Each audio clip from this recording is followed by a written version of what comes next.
galera do sétimo ano, tudo bem com vocês? Nós vamos fazer uma revisão de alguns módulos do caderno 1. Esses módulos, essa revisão, vai te ajudar na prova de recuperação do primeiro trimestre. Então preste bastante atenção e vamos lá!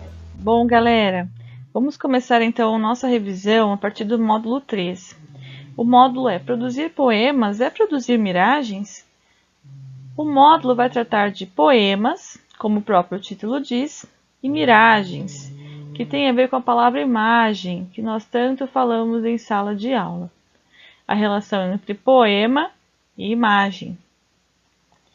Esse módulo está relacionado ao módulo 1 do seu caderno 1, que também fala sobre poemas. É um módulo de leitura que também vai trazer leitura de poemas e as características desses poemas. Nós vimos nesses módulos que os poemas são textos criados de forma especial para criar no leitor momentos de encantamento, de estranhamento, para criar essa sensação, alguma sensação no leitor que está diante daquele texto. No módulo 3, especificamente, nós vimos que esse texto, poema, é tão bem trabalhado que ele é capaz de criar em nós, na nossa mente, imagens, conforme nós vamos lendo os versos. Como exemplo do que nós estamos falando, eu trouxe o poema Girassóis e o quadro do Van Gogh. Esse exercício nós já fizemos em aula, então vocês vão se lembrar. Vamos refazer o exercício para que a gente relembre como que essas imagens vão surgindo em nossa mente. É um exercício, né, de pensar o que vai nos causando o poema. Então vamos lá. Primeiro verso. Espero dezembro para plantar girassóis e trazer Van Gogh e o sol para dentro do jardim. As pétalas ardentes irão manchar de alegria a terra e o ar, e tudo parecerá voar em um grande abraço amarelo.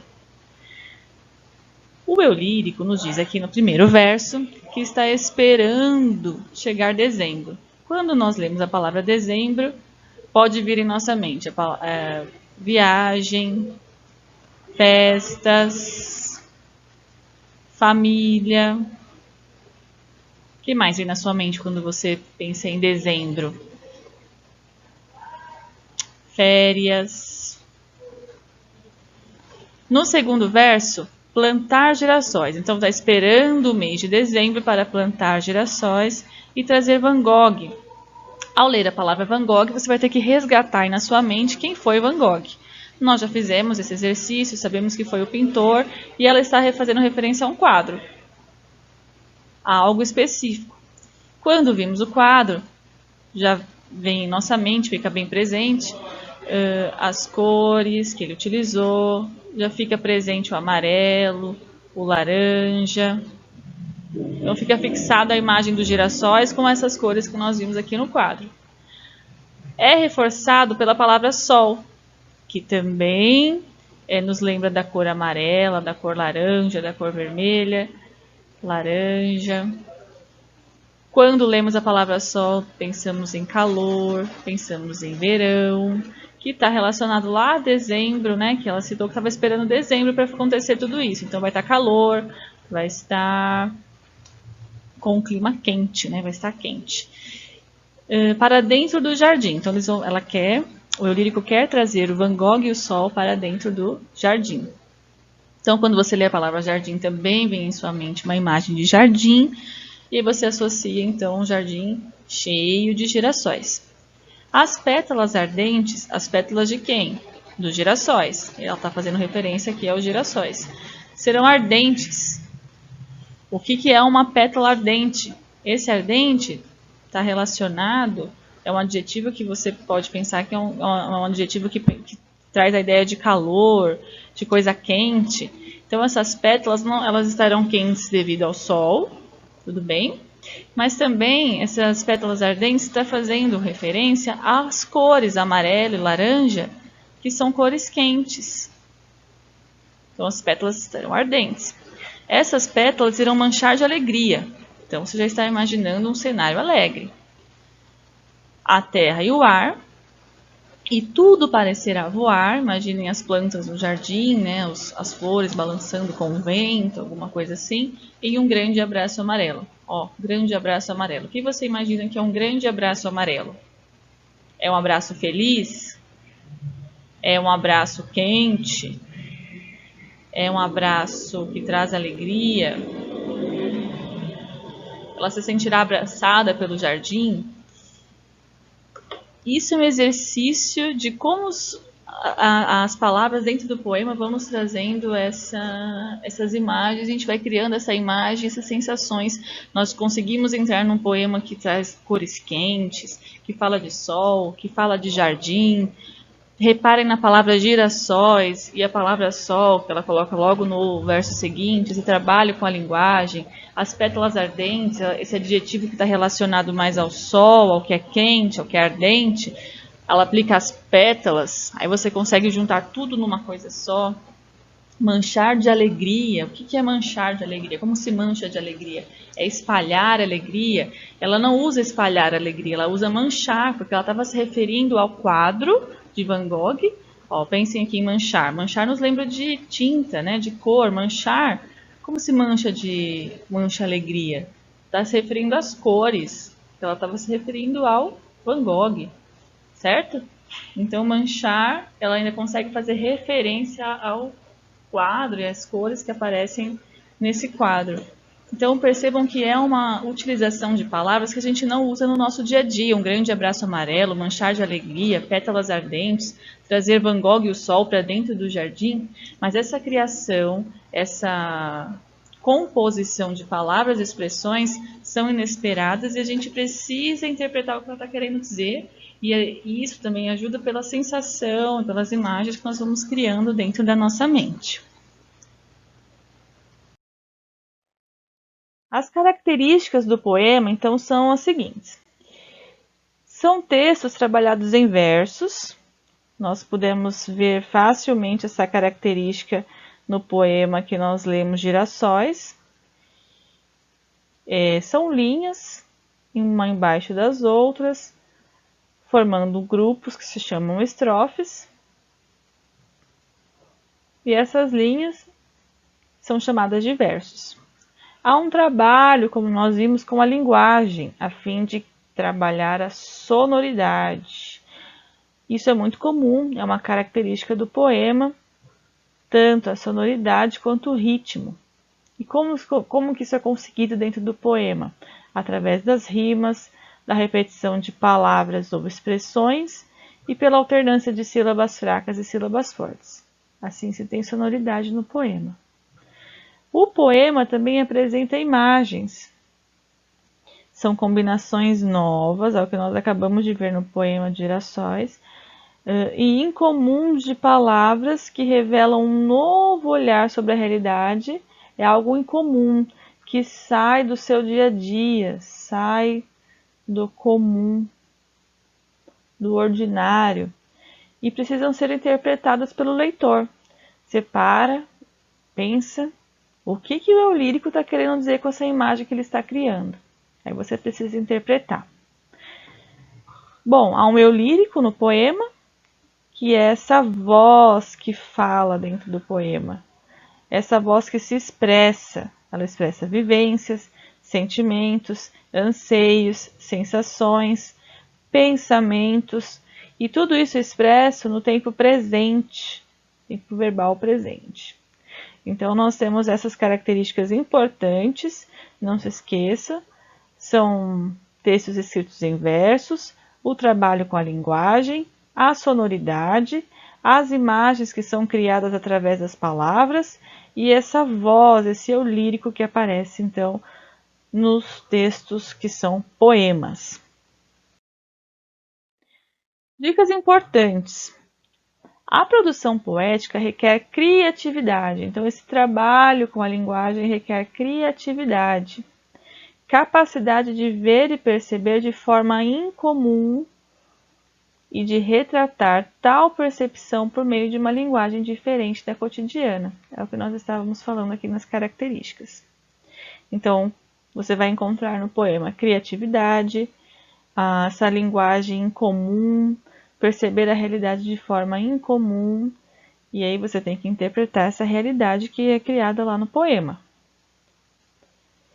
A essência da poesia, o fundamento da poesia, o mais importante da poesia é o trabalho com a linguagem. Então, a linguagem dentro do poema é muito bem pensada. E aí nós estudamos também que enquanto a pintura se constrói, ela está lá, por meio de traços e cores, os poemas se constroem por meio de criação de novos usos, de novas combinações para as palavras. Quando sai desse comum, quando você percebe que há um trabalho com a linguagem, aí você está diante de um poema. O módulo que nós estudamos foi Narrativa Fantástica, um mito grego. Esse foi o módulo 4, né? Nós estudamos ele tanto em leitura, assim como os poemas, como em produção de textos.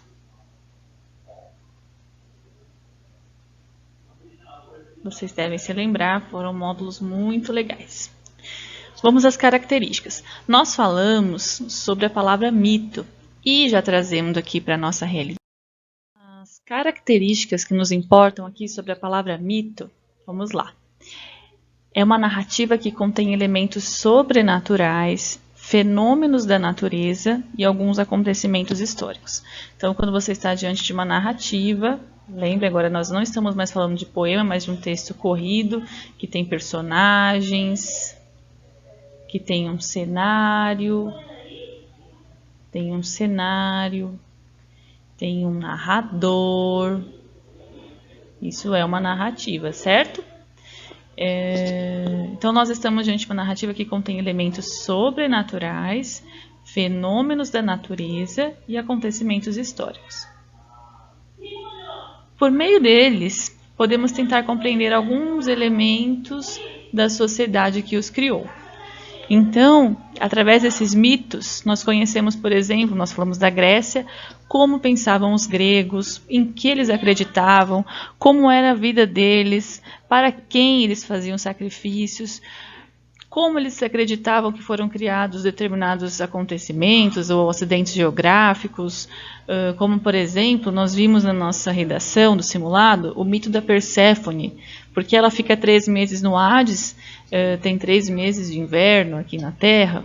Então, são meios de você entender como aquela sociedade pensava, né? Como aquela sociedade existia, quais eram os hábitos daquela sociedade.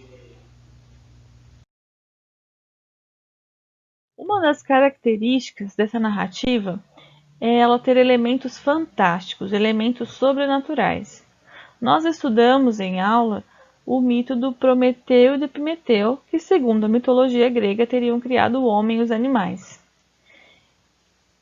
Esse mito nos traz a presença de deuses gregos, por exemplo. Logo, nós estamos diante de uma narrativa que trata do fantástico, do sobrenatural. São deuses que têm poderes, são deuses que transitam entre o céu e a terra. Não é algo comum, é algo fantástico. Por isso é uma narrativa fantástica. Outra característica que eu já mencionei é que os mitos são criados por um determinado grupo social. O exemplo grego, nós lemos em aula, né? Nós lemos inclusive um mito, que é o mito de Prometeu e Epimeteu. Nós sabemos que são criados dentro daquele grupo e as pessoas vivem em função daqueles mitos, acreditam naquilo e o seu dia a dia é pautado por aqueles mitos. Por exemplo, da Perséfone, as pessoas realmente acreditavam que o inverno se dava porque ela ficava 3 meses com o Hades. Eles acreditavam também que os homens tinham menos poderes ou menos habilidades que os animais, porque o Prometeu deixou os homens por último, então ele acabou negligenciando essa parte, deixou habilidades para os animais. Então, eram esses hábitos e essas crenças que esse determinado grupo social tinha, por causa dos mitos. Outra coisa importante é que os mitos eram transmitidos de forma oral. Era transmitido de geração em geração, as pessoas iam contando umas para as outras e para os seus filhos e para os seus netos nos seus ambientes familiares. E havia também poetas, havia encenações em praças, né, para que as pessoas soubessem desses mitos, para que vivessem esses mitos, né, presenciassem, vissem de forma representada esses mitos. E só depois eram recolhidos por autores que davam a forma escrita. Esses mitos, essas narrativas, elas surgiam como sagradas, eram sagradas para aquele povo, para aquela sociedade. Eles realmente acreditavam que existiam esses deuses, como Zeus, como Hades, que influenciavam em suas vidas diárias, e por isso eles tinham que honrar, sacrificar a esses deuses e entender a sua vida relacionada a esses deuses. Eram deuses que podiam transitar, então eles tinham muito temor, e ao mesmo tempo tinham uma relação com esses deuses, mas eram sagrados. E para finalizar, outra característica é que essas narrativas tinham a função simbólico-explicativa das origens do mundo, dos seres, das forças da natureza, dos costumes, de uma determinada geografia local, ou seja, é através dessas narrativas que eles explicavam como surgiu o homem, por exemplo, através da mitologia do Epimeteu e do Prometeu, por que os homens tinham menos habilidades, ou no caso da Perséfone, por que existia o inverno.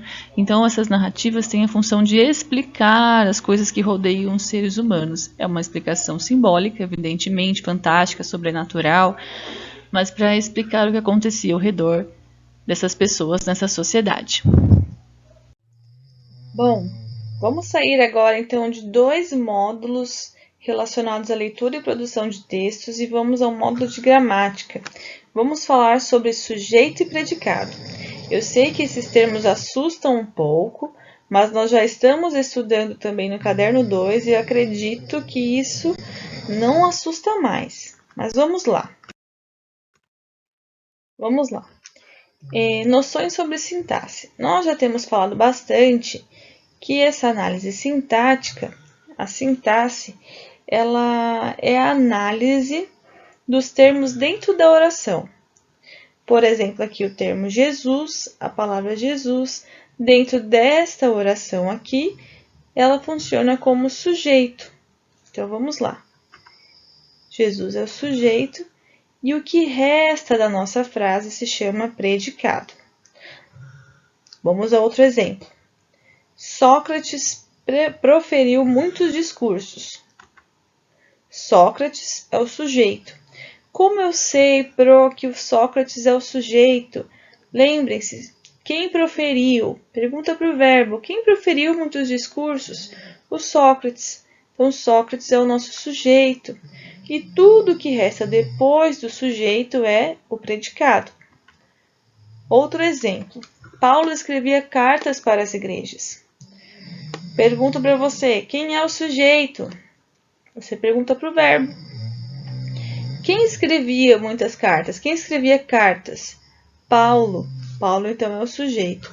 E tudo que resta da nossa frase é o predicado.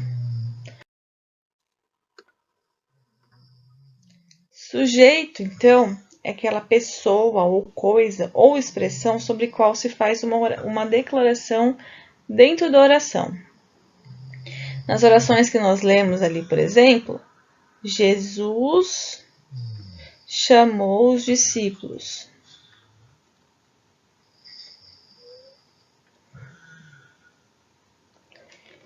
Jesus aqui é o sujeito, é a pessoa sobre a qual se faz uma declaração. O que Jesus fez? Ele chamou os discípulos. É o termo da oração com o qual o verbo concorda em número e pessoa. Aqui nós temos um sujeito no singular, então o nosso verbo também tem que estar relacionado ao singular. Se aqui é terceira pessoa, o nosso verbo também tem que estar em terceira pessoa. Como descobrir o sujeito da nossa frase? Nós já falamos bastante sobre isso em aula. É só perguntar para o verbo quem ou o que. No caso aqui, Jesus chamou os discípulos, você pergunta quem chamou? Jesus. Então, você pergunta e descobre quem é o sujeito. O predicado é o que resta da oração quando se retira o sujeito. É o que se declara sobre o sujeito. Bom, como eu descubro o sujeito, então? O sujeito a gente descobre através do verbo. Então, vamos lá. Pedro foi ferido na guerra. Qual que é o verbo?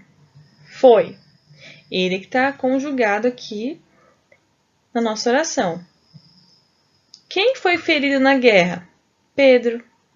Logo, Pedro é o sujeito. E nessa oração aqui, então, é o sujeito explícito, porque ele está aparecendo na oração. Outro exemplo. Gostei do livro. Olha esse exemplo que interessante. Quem gostei do livro? Só pode ter um eu aqui, né? Eu gostei do livro. Aqui o gostei é verbo. O eu aqui seria o sujeito. É um sujeito oculto. O livro e o lápis são bons. Olha que interessante esse exemplo. Quem são bons? O livro e o lápis. Aqui é um sujeito composto, porque há dois núcleos. Nós já tivemos a oportunidade de estudar isso também. São duas partes principais do sujeito. Então, nós temos sujeito composto. Descobrimos como esse sujeito? Através do verbo. Perguntamos quem para o verbo. E ele nos respondeu: o livro e o lápis. O computador está na sala do coordenador. Cadê o verbo pro? Tá aqui, ó, está. É o verbo estar conjugado. Quem está na sala do coordenador?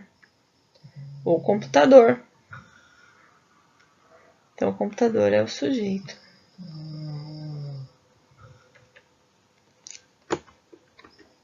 Jesus é o caminho, a verdade e a vida. Como que eu descubro qual é o sujeito? Procuro o verbo. O verbo é o ser, é o é aqui conjugado. Quem é o caminho, a verdade e a vida? Jesus. Então, Jesus é o sujeito. Olha esse outro exemplo agora. Ao professor e ao pai do menino chegam reclamações do colega. Nossa, Pro, que frase mais estranha. Mas aí você procura o verbo e pergunta para ele: quem chegam? Quem? Ou o que chegam? Chegam reclamações. Então, reclamações é o sujeito. As reclamações chegam ao pai e ao menino, né? As reclamações do colega. Então, as reclamações é o sujeito. Eu consigo descobrir como? Perguntando quem ou o que para o verbo. Por isso que é importantíssimo você descobrir qual é o verbo da sua oração. Vamos treinar agora com o predicado. Predicado é aquilo que resta depois do sujeito. Então, nesse exemplo aqui, a águia voou. Quem voou? Quem voou? A águia, sujeito. Então, depois do sujeito tem um predicado aqui que é só de verbo. Predicado é voou. Minha vida era um palco iluminado. Minha vida era um palco iluminado. Quem era o palco iluminado? Minha vida. Sujeito, minha vida. Tudo que resta da oração é o predicado. Coisas engraçadas aconteceram naquele verão. O que aconteceram naquele verão? Olha o verbo aqui, aconteceram. O que aconteceram? Coisas engraçadas. Sujeito da oração. O presidente encerrou o encontro de ministros nessa semana passada. Quem encerrou o encontro? O presidente, sujeito. E tudo que resta do nosso sujeito, depois do nosso sujeito, é o predicado. Fabiana e Laura foram para a igreja no domingo à noite.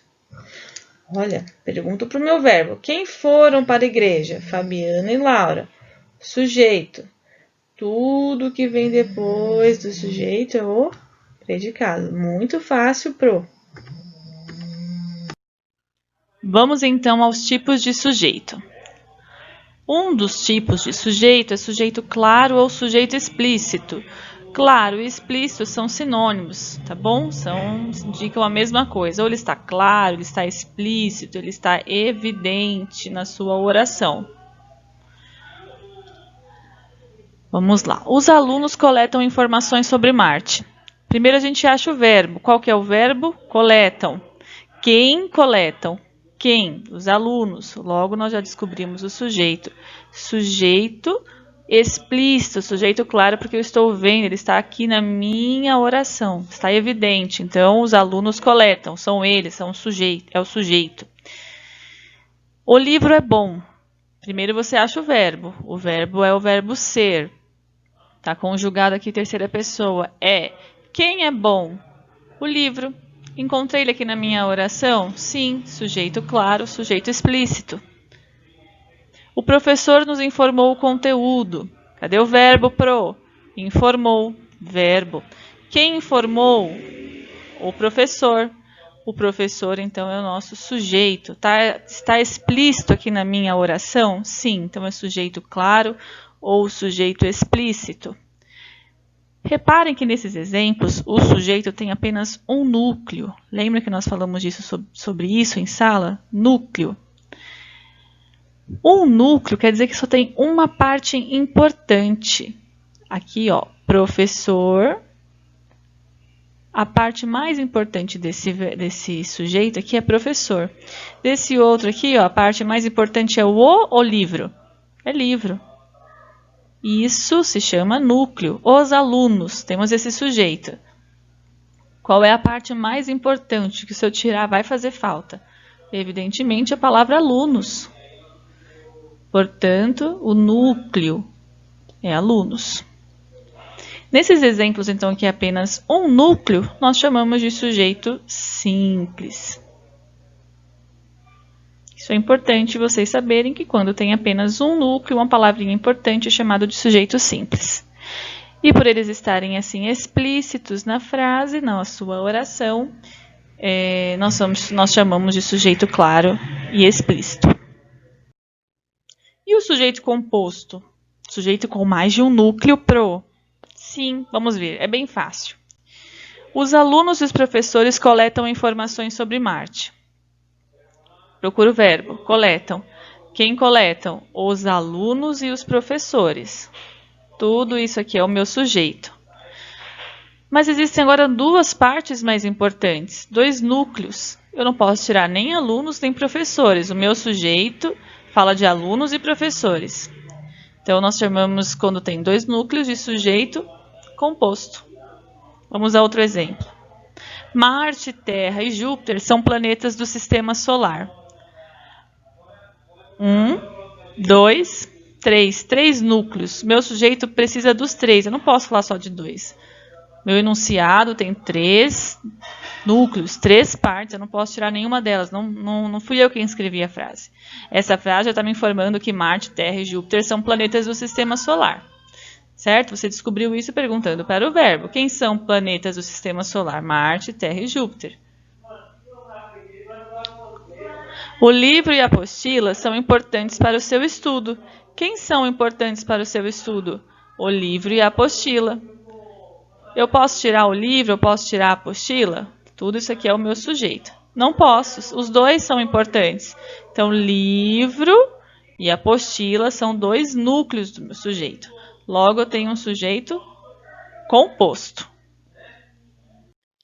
Existe também o sujeito oculto, que às vezes causa um pânico também nos alunos, mas não há necessidade. Olha só, ele aparece, ou melhor, ele não aparece, né, na oração, mas ele é facilmente identificado pela desinência verbal. O que é desinência verbal? Pro. Olha só, desinência verbal. É a terminação do verbo.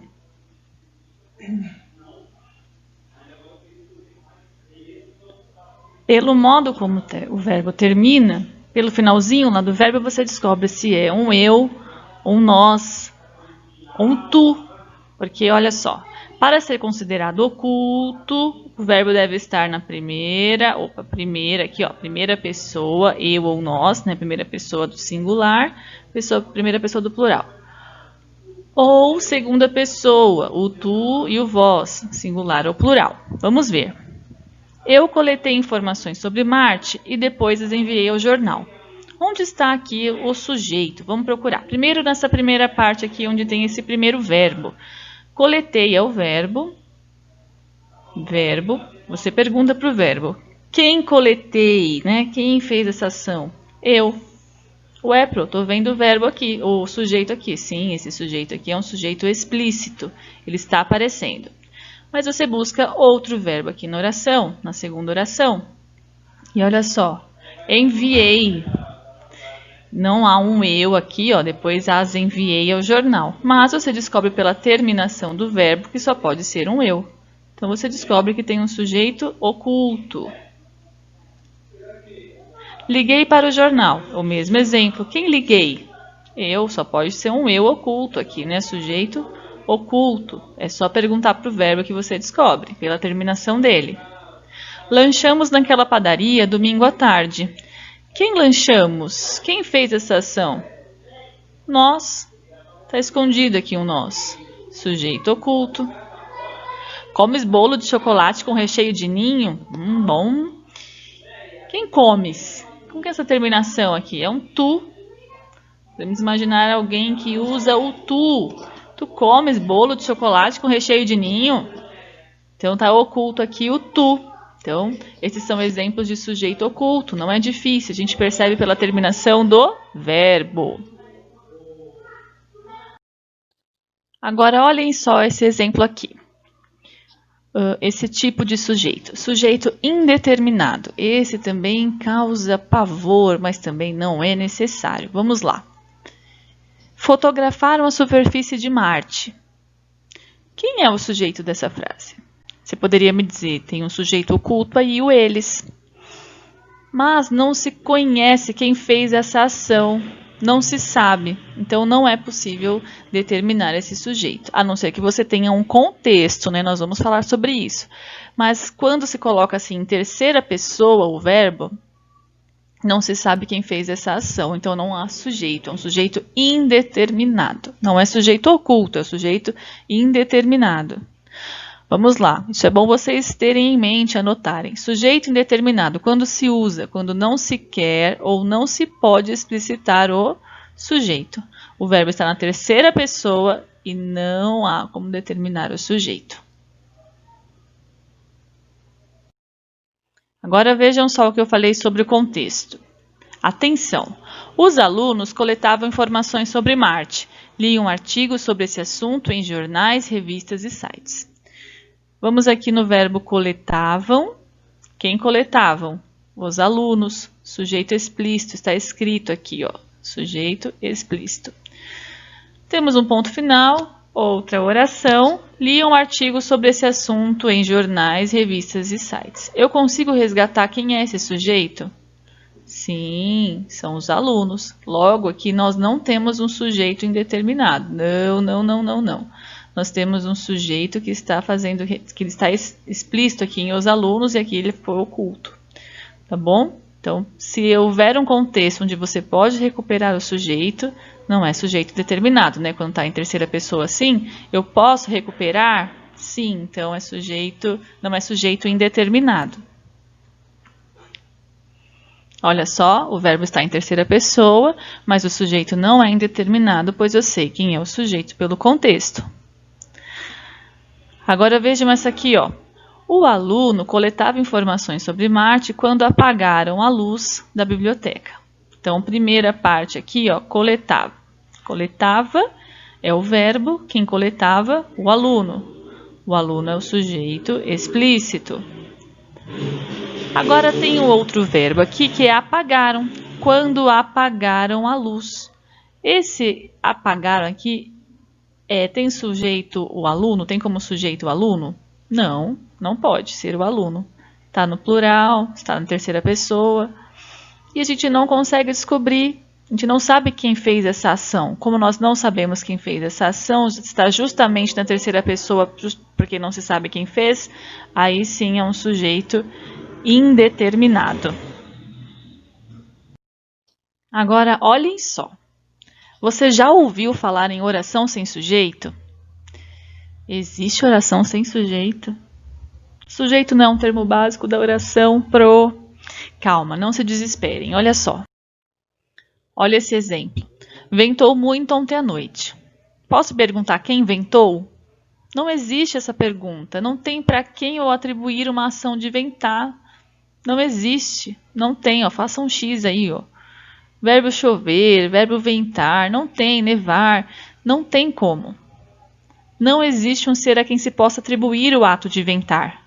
A informação dada pelo predicado não se refere a sujeito nenhum. Essa predicação, ventou muito à noite, não se refere a ninguém. Ele simplesmente ventou. As orações sem sujeito são formadas por verbos impessoais, pois não se refere a nenhum sujeito e são empregados sempre na terceira pessoa. Resgatem aí as aulas. Vamos ajudá-los. Verbos impessoais? Olha só, tomem nota. Verbos impessoais são os seguintes: verbos que exprimem fenômenos da natureza. Chover, ventar, amanhecer, relampejar, trovejar, são verbos impessoais, não se referem a uma pessoa, é impessoal. Choveu torrencialmente em Mato Grosso, anoiteceu de repente, não tem uma pessoa para que eu possa atribuir choveu, anoiteceu, não existe sujeito. Verbos impessoais também são esses aqui, ó, fazer, ser, estar, na indicação de tempo cronológico ou condições climáticas. Olhem só os exemplos. Faz 2 anos que ele saiu, é 1 hora, está frio, como faz calor no deserto. Esses verbos também são chamados de impessoais, não está fazendo referência a um sujeito específico nessas condições de tempo e de condições climáticas. Outro exemplo de verbo impessoal é o verbo haver, com o sentido de acontecer ou existir, e quando indica tempo decorrido. Então, tomem nota desse verbo haver. Havia 5 alunos na biblioteca. Houve 3 reuniões na escola. Há 2 meses que não vejo minha vizinha. Olha aqui, havia 5 alunos, sentido de existir. Existiam 5 alunos na biblioteca. Houve 3 reuniões, aconteceram 3 reuniões na escola. Há 2 meses, sentido de tempo decorrido, aqui o verbo haver. Então, nesse sentido, ele também é verbo impessoal. Entenderam, né? Agora vamos a um resumo dos tipos de sujeito. Esse quadro que eu vou mostrar aqui, você encontra lá no módulo 8 da sua apostila, né, do caderno 1. Sujeito claro ou sujeito explícito é aquele que você consegue ver na sua oração. Ele está representado por palavra ou expressão visível na oração. Você enxerga ele lá na oração. Dentro do sujeito claro ou explícito, eu posso ter um sujeito simples ou um sujeito composto. Você lembra lá dos núcleos. Posso ter um núcleo ou mais de um núcleo.